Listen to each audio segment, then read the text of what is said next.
you've got a myth for us to test, we'd love to hear about it. Here off the icy waters of San Francisco Bay, we have a very rare opportunity to be able to view a very elusive television host in its natural habitat, the Heinemann. Latin name, Hoosierus televisualis. And he seems to be communicating with his viewers, asking them for ideas. And who knew? Not only did you respond to the call, you opened the floodgates and sent us a gazillion myths. So we selected a few of the best to test. What's up first? Bamboo torture.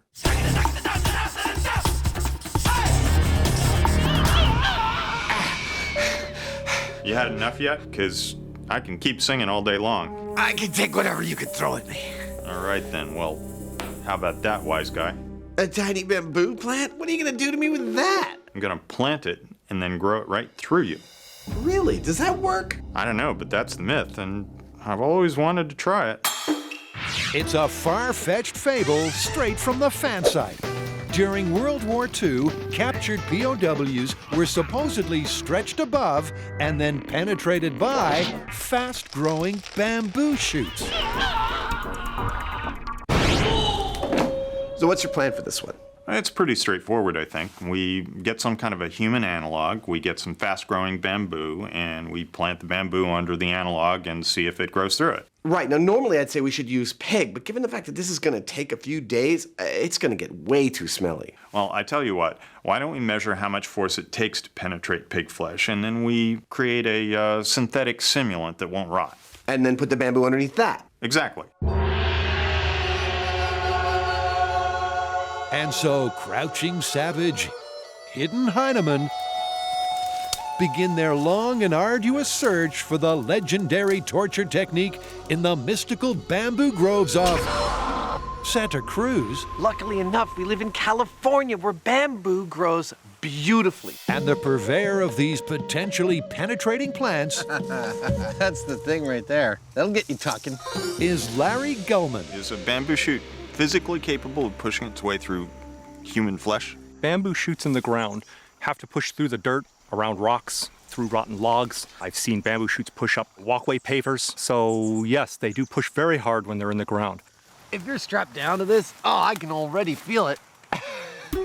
So the early signs are promising. See, that's what we want. And that's due to the unusual way in which bamboo grows. The canes shoot out from an underground root system, and while underground, the shoot tips are extremely tough and sharp in order to push out through the soil. So the question is, do they have enough force to push through a human body? So let's say somebody owed you money. What kind of bamboo would you use? I think you should use Spectabolus. It's shooting right now. It's about 1 inch in diameter and very sharp. Perfect. With their potentially penetrating plants purchased, there's only one thing left to do. Well, we've got our bamboo. It's time to go back to the shop and torture some dummies.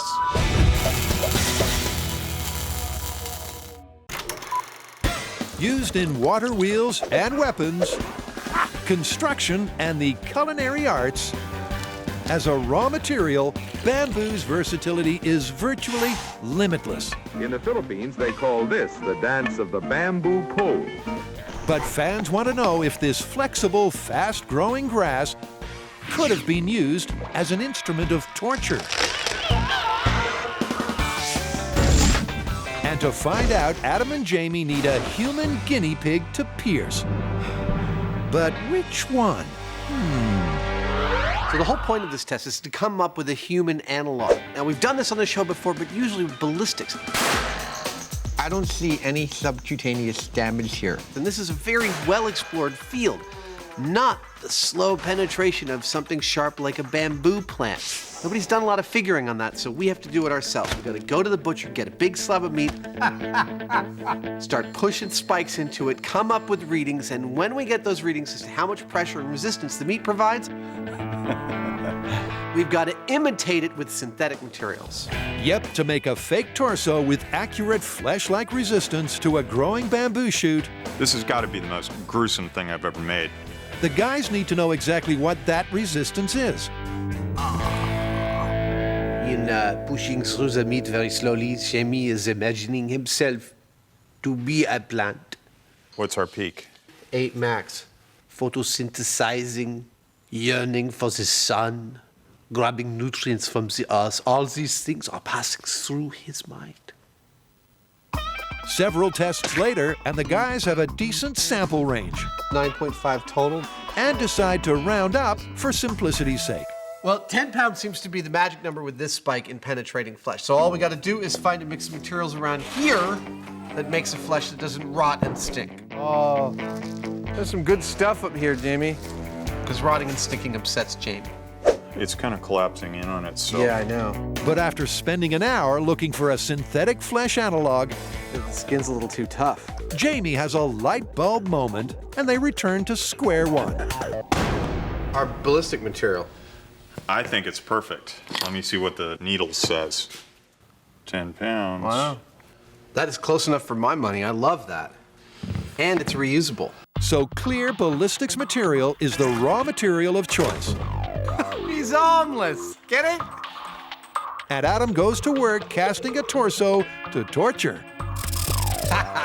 Dude, this is what a back rub looks like from the inside of your body. Next, Hello? the guys whip up a rooftop greenhouse and then assemble it, unsurprisingly, Rise, my son. on the rooftop. Dude, touchdown. On in. This may look nice and sunny, and it is, but it's also a torture chamber, or it will be soon. So that's the greenhouse and bamboo in position, which leaves just one component. Oh, you're mine now. And the torso is carefully positioned above several shoots that have yet to fully break through the soil's surface. This version of Buster is our final stage of testing in the bamboo. Will it grow through a person? And after experimenting with a bunch of different flesh analogs, look at that. Those are the 2 growth points. They're beautiful.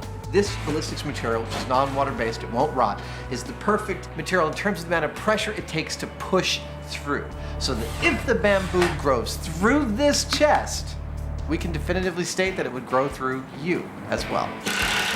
Is that it? That ought to do it. All right, well, let's get out of here and come back in a couple days and see how it did. The way I see it, if the bamboo shoot works its way 2 or 3 inches into the back of the dummy, then it's an effective means of torture. All we've got to do is wait.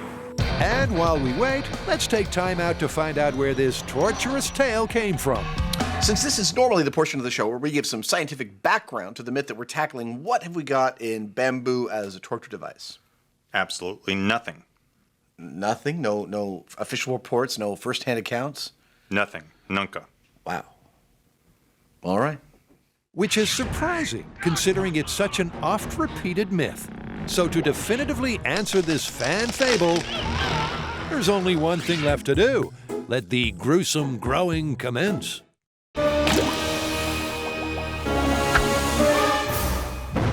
The MythBusters are no strangers to tall tales of torture. After all, they've already confirmed that Chinese water torture can send you round the bend. I actually don't want to do this test right now. But now, at your behest, they're testing the power of botany to bring you to the brink. Are bamboo shoots sharp, tough, and fast-growing enough to pierce a human torso? And with the ballistics material dummy suspended above the soon-to-shoot bamboo, the clock is ticking. I'd imagine that torture is a pretty results-driven business, and so we're looking for a couple of things here. We're looking as to whether the shoot can actually grow through this flesh simulant, and also how much time it takes for it to do that. And they're both really important, because if it takes months to do it, it's not really an effective means of torture. If it does it in a couple of hours or a couple of days, though, that starts to put it in the realm of possibility. And Jamie's prediction is spot on, because after just 3 days, our tortured torso is surely ready to talk. The bamboo shoot specifically evolved to push its way through the soil, Dude! has no problem penetrating the flesh analog. That looks painful. I can see it from here, man. The bamboo is growing into our poor dude. The experiment could not be going better. We have already gotten exactly what we came looking for, which is at the point at which bamboo meets flesh, does it make a left-hand turn or does it just keep on going? And it's pretty clear that it just keeps on going. Well, you know, I said earlier that if there was any penetration at all, then that's torture. So I say this myth is... Oh! Let's not call it just yet. I want to see how far we can take it. Let's let it keep on growing. Okay. But over 2 weeks later, the news isn't good. Despite several other shoots making their way into the dummy, Adam's wish to see complete penetration comes to naught. Look at that. They haven't grown an inch in 2 weeks. Those things are dead. Yeah, and look at that. The ballistics gel is melted. That must have got so hot in here, that's what killed him. We did prove that you could torture somebody with bamboo if you were determined. Yeah, but we didn't see the bamboo grow all the way through the guy. I mean, that was supposed to be the grand finale. You know, we've got one more dummy. Let's chuck it up there and see what happens. Okay. So a second ballistics material torso, this time with attractive wig and facial features, is taken to the roof, where the team has set up a second growing area, one that's open to the elements. Well, our dude is set up, and this is our last chance to see bamboo grow through a person. It's our last mannequin, it's our last viable bamboo shoot, and it's pretty much the end of the growing season. So if it's gonna happen, it's gotta happen here. And what do you know, Adam's desperation is well rewarded. Fast forward a couple of weeks, and this time the results are nothing short of astounding. That's what I'd call it through and through. We wanted to know if the bamboo would grow all the way through you. It turns out not only will it, but it actually thrives. This is 12 feet of bamboo, and it's going right through this guy's chest. It doesn't get any more definitive than that. I feel like someone's almost playing an April Fool's joke. That's so perfect. Obviously, bamboo can grow right through you, like it did over here. But for this to be a reasonable method of torture, if you can consider torture reasonable in any sense, it needs to do it fairly quickly. And our time lapse shows that this penetrated that body in a matter of a couple of days or so. It's possible, as gruesome as it is. That is awesome. Plausible and awesome. Plausible.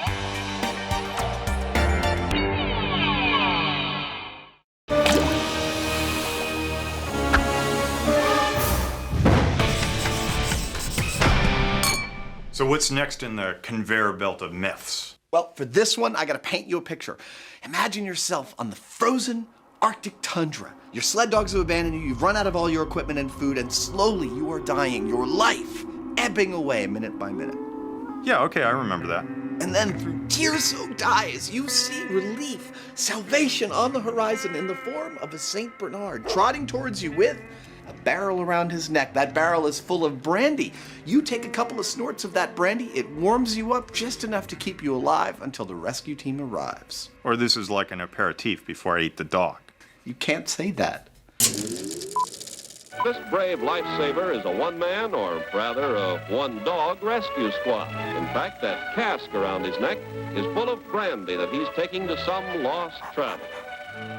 The St. Bernard and its barrel of life-saving brandy is a famously warm and fuzzy fable that you want answered. Will the arrival of a keg on legs really keep you alive? Or is it, and you knew this was coming, just a shaggy dog story? Say, Junior, are you carrying brandy too? Heck no! I bring the chaser. I've actually heard that alcohol has the opposite effect and it cools you down, not warms you up. That's strange because I swear it has a warming effect when I drink it. Should be pretty straightforward to try. Yeah, I think so. I think all we need to do is find ourselves a nice big freezer, a way of monitoring our body temperature, drink a few shots of the hard stuff, and see what kind of change occurs. Works for me. My ears are starting to sting. But before the guys get to test this frosty fable in the freezer, I'm going into the delirium of thinking about what I'll do once I'm warm. Adam's ensuring accurate info by ingesting a thermometer? Since this whole test is about whether or not there's any change in our body temperature from the drinking of the alcohol, we need to know exactly what our body temperature is. And this isn't a thermometer under the tongue or one in the ear or one on the skin. We need our core body temperature measured. We've done this on the show before, back when I got painted with gold paint, and I had a rectal thermometer. Oh, Sanjay. Sanjay, will you respect me tomorrow? Oh, okay. No, neither of us want to do that this time, so we're bringing in a brand new piece of technology called a core body temperature capsule. Here we go.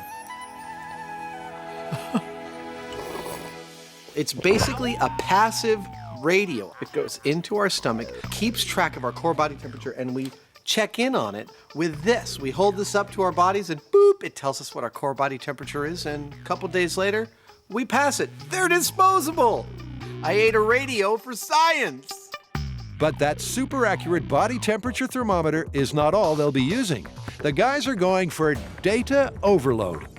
We're going to be doing some standardized tests at regular intervals throughout the day. Now, the first one is the core body temperature. Go ahead and swallow that puppy. I know. The second one is we're going to check in on how we actually feel. On a coldness scale, 1 being the coldest and 10 being not cold at all, where do you stand? 8. 8. You're just a little bit cold. Yeah. The third one is we're going to be using a thermal imaging camera to check our heat signatures on the exterior of our bodies. Wow, you look funny. I can see you breathing.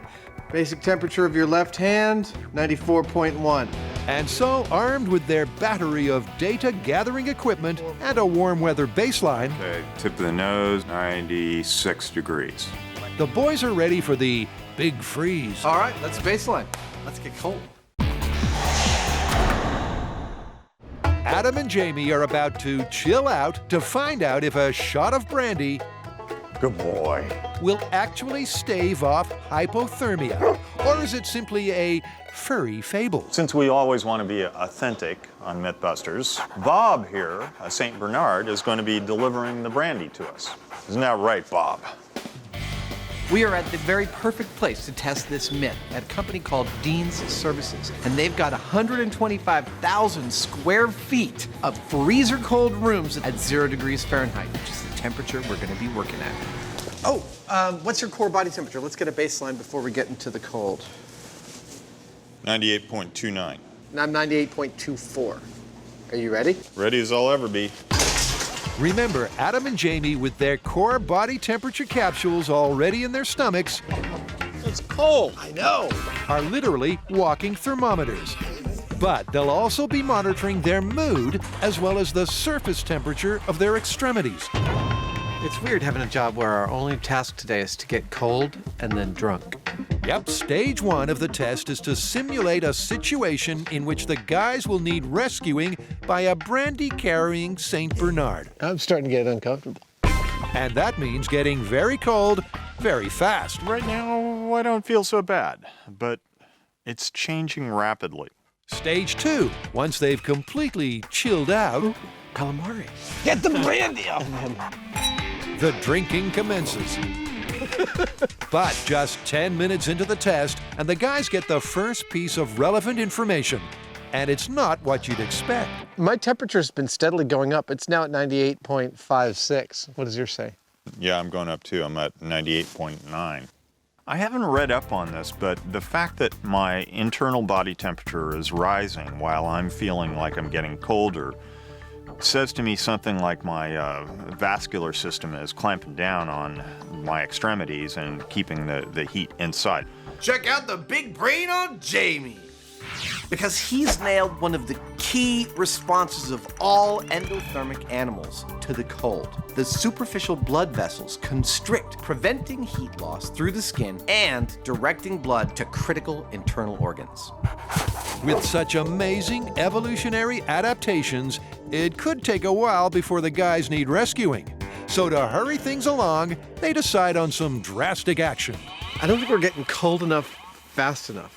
I think we should take off our hats and unzip our coats. Really, I have to take my hat off? Yes, you do. And with significant heat loss taking place through the head, This sucks, man. it's just what you don't want to do when caught out in the cold. And I feel like I just dunked my head in a bucket of ice water. I was happy before then. As they approach the hour mark, My hands are starting to hurt. the guys finally reach the point where they need rescuing. They've reached the limits of their endurance, at least for a voluntary, safely monitored situation like this. Cold. So it's time for the crucial round of pre-Brandy data collection. I'm 98.49. Their ingested thermometers are showing stable internal temperatures. Subjective testing. Coldness scale, 1 to 10. I'm saying I'm at least about a 2. Yeah, I agree with that assessment. Extremities? Extremities are painful. My hands are hurting, my head especially. And the thermal camera, as well as providing Adam with entertainment, Wow, man. I gotta tell you, with your hat off, you look like a Bond villain in this shot. seems to confirm Jamie's earlier theory. Despite their stable core body temperature, their extremities have plummeted by over 20 degrees. Oh, my fingers hurt. Okay, your face is 65 degrees. With the numbers noted, there's just one thing left to do. My ears are starting to sting. Yeah. Help me, Bob, I'm freezing. Bring on the brandy. At this point, I'm in the rare position of hoping that the myth is true. Adam and Jamie are chilling out, literally. My ears are starting to sting. Yeah. And at the limit of their cold weather endurance, they need rescuing. Get the brandy up! But is the mythical shot of brandy the right way to go? There we go. Cheers.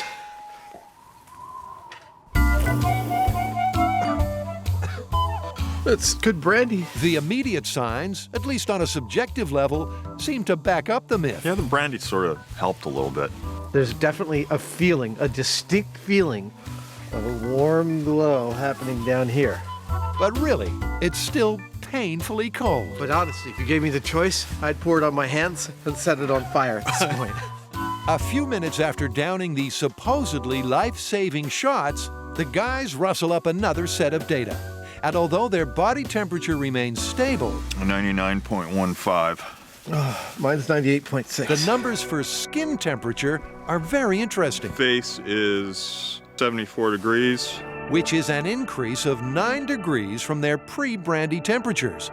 All right, Jamie, your face. 78 degrees. But again, the science backs up the numbers.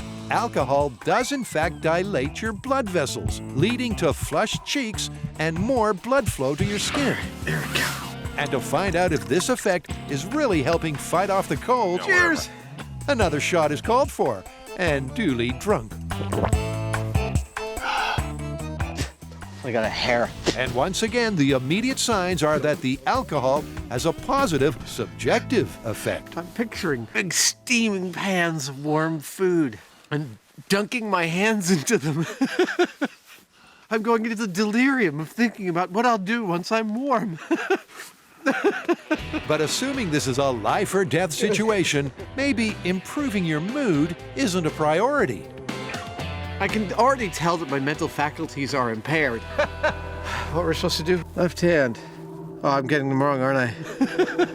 I don't think, just from a subjective point of view, that I'd want to further impair them with alcohol. Although, you know, caring less about the cold certainly has its merits. Yeah, you might do better by trying to, light a small fire or something like that. Get shelter. And with that pearl of wisdom, it's time to gather the last set of data. Okay, face, 72 degrees. Again, the thermal camera shows the guy's skin temperature to be higher than or equal to pre-brandy numbers. Dude, I just can't get over how funny looking you look on the thermal camera. But critically, the same can't be said for their core body temperature, 97.37. which is a sudden and worrying drop of a whole degree. Although, by this point, Adam's having too much fun to care. In a few minutes, I feel like the creature that's running the Jamie engine's gonna run away, because it's too cold. It's gotta find a warmer host. And with that last observation, it's time to pull the plug, get warm, and draw some conclusions. Can we go now? It turns out that St. Bernard's carrying brandy is a myth. Now, if these guys actually saved anybody's lives, it would be due to their body warmth, because like Bob here, they're big brutes, they're really furry, and he's actually keeping me quite warm. Yep, a shaggy dog cuddle is the solution to this shaggy dog story. In summary, alcohol dilates your vascular system, which sends blood to your extremities where it loses its warmth. And as a result, your core body temperature quickly cools. You don't mind if I have a little nip, huh? I gotta tell you, right after that second brandy, I was thinking I understand what this myth is all about, because I was feeling pretty fine. It's probably because you just didn't care about the cold so much anymore. Well, no, alcohol also has a diluting effect. My blood was thinning and moving more towards my extremities, making me feel more comfortable. But right after that, your core body temperature started to drop like a stone. Right, which is precisely the opposite of what you want to happen in a freezing cold situation. So, in the short term, it might make you feel good, but ultimately, it's the last thing you want to do. Absolutely. This one's busted. Busted. Save the brandy for when you're curled up in front of the fireplace back at the lodge.